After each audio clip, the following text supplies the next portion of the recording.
আসসালামু আলাইকুম বন্ধুরা, আমি আজকে একটু ব্যতিক্রমধর্মী গোশত রান্না করব। আমি গরুর গোশত দিয়ে লাউ দিয়ে রান্না করব। তা আমি দিয়ে দিচ্ছি পেঁয়াজ কুচি দিলাম, দিয়ে দিচ্ছি আদা রসুনের পেস্ট,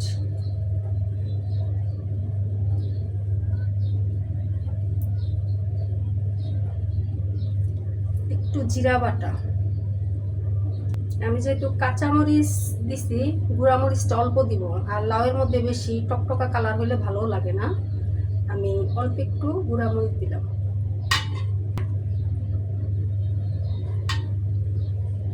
দিয়ে দিচ্ছি হলুদের গুঁড়া,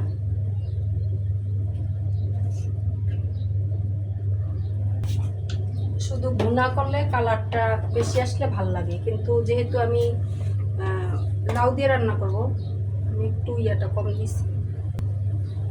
গরম মশলার গুঁড়া, আজকে আর হাতে বাটি নেই, শরীরটা ভালো লাগছে না, এই জন্য হাতে আর বাটলাম না।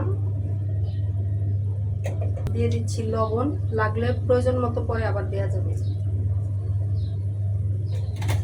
এখন দিব তেল, যেহেতু গোশতটার মধ্যে একটু চর্বি বেশি আছে আমি তেল দিচ্ছি।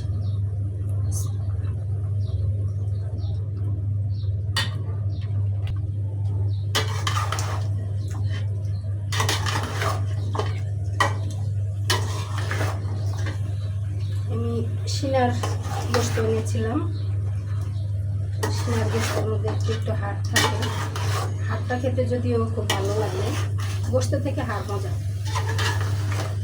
আস্তে আস্তে হতে থাক, আপনাদের সাথে দেখা হচ্ছে 15 মিনিট পরে। তো 15-20 মিনিট পরে ফিরে এলাম। গোশতটা কষানো হয়ে গেছে, এখন দিয়ে দিব লাউ। গোশত একটু অল্প জালে সিদ্ধ করলে ভালো হয়, কারণ গোশতটা নরম হয়। আমি এই ক্ষেত্রে লাউগুলো একটু মোটা মোটা করে কেটেছি, আর সাথে দিয়েছি 4টা আলু।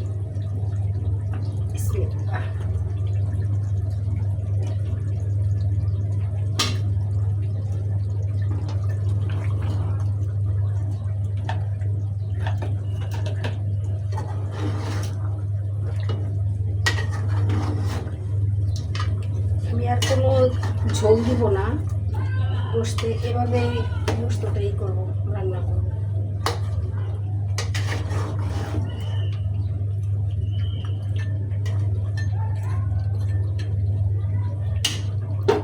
হাঁড়ি অনুযায়ী তরকারিটা মনে হয় একটু বেশি হয়ে গেল, যাক ঝোল টোল তো দিব না, এইভাবেই হবে আস্তে আস্তে।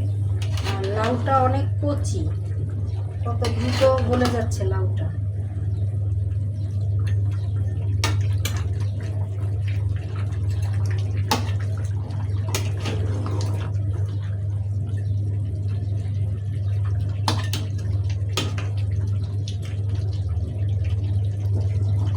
যারা আমার এই রান্নার ভিডিওটা দেখলেন, তো তাদেরকে সবাইকে ধন্যবাদ। অলরেডি আমার রান্নাটা হয়ে গেছে, আর দেখেন কালারটাও কত সুন্দর হয়েছে, লাউটা একদম সিদ্ধ হয়ে গেছে। যেহেতু লাউটা কচি ছিল, খুব তাড়াতাড়ি হয়ে গেছে। আর এভাবে ট্রাই করবেন, সবজিও খাওয়া হয়ে যাবে। আর যেহেতু অনেক বাচ্চারা এই সবজি খেতে চায় না, ওই বাচ্চাদের জন্য এভাবে রান্না করলে বাচ্চারা সবজি সহকারে, সবজিটাও খাওয়া হইলো, আবার মাংসটাও খাওয়া হইলো। তো 1-এর ভিতরে 2, কেমন হলো সবাই বলবেন। তো ভালো থাকেন, আল্লাহ হাফিজ।